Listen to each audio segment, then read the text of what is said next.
दिवसभर कोसळणाऱ्या मुसळधार पावसामुळे रत्नागिरी जिल्ह्याला चांगलं झोडपून काढलेलं आहे आणि जिल्ह्यामधील संगमेश्वर तालुक्यामधून जाणाऱ्या शास्त्री नदीने आपलं पात्र सोडून मानवी वस्तीमध्ये शिरकाव केलाय।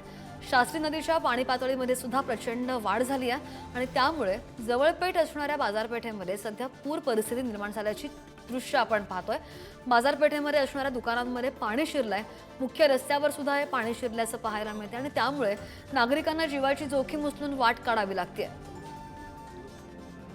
पुन्हा एकदा जाऊयात अपडेट घेण्यासाठी आमचे प्रतिनिधी राजन चव्हाण आपल्या सोबत आहेत। राजन, आपण पाहतोय मुख्य रस्त्यावर पाणी शिरलंय, नागरिकांना पाण्यामधून वाट काढावी लागते।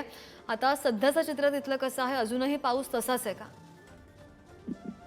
पावसाची संततधार सध्या चालूच आहे, परंतु पाहिलं तर जिल्ह्यामध्ये दिवसभरामध्ये मुसळधार पावसाने हजेरी लावली।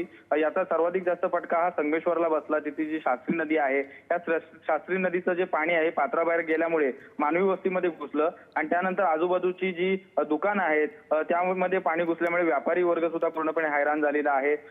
जे नागरिक आहेत त्यांना सुद्धा जीवाची जोखीम उचलून या ठिकाणी वाट काढावी लागत आहे। शास्त्री नदीचं पाणी हे आजूबाजूच्या परिसरामध्ये घुसल्यामुळे आता प्रशासनाने सुद्धा शास्त्री नदी लगतच्या नागरिकांना सतर्क राहण्याचा इशारा तसे आवाहन केलेले आहे। मुख्य रस्ता आहे त्याच्यावर सुद्धा पाणी गेल्यामुळे वाहनधारक सुद्धा आता जीव मुठीत धरून वाहने चालवताना दिसून। एकंदरीत पाहिलं तर मुसळधार पावसाचा जो फटका आहे हा सर्वाधिक फटका संगमेश्वर तालुक्याला बसलेला दिसून येत आहे। श्रद्धा, अगदी नद्यांच्या पातळीमध्ये वाढ झाली आहे, त्यामुळे त्याचा फटका जनजीवनावर सुद्धा पाहायला मिळतोय। धन्यवाद राजन दिलेल्या माहितीसाठी।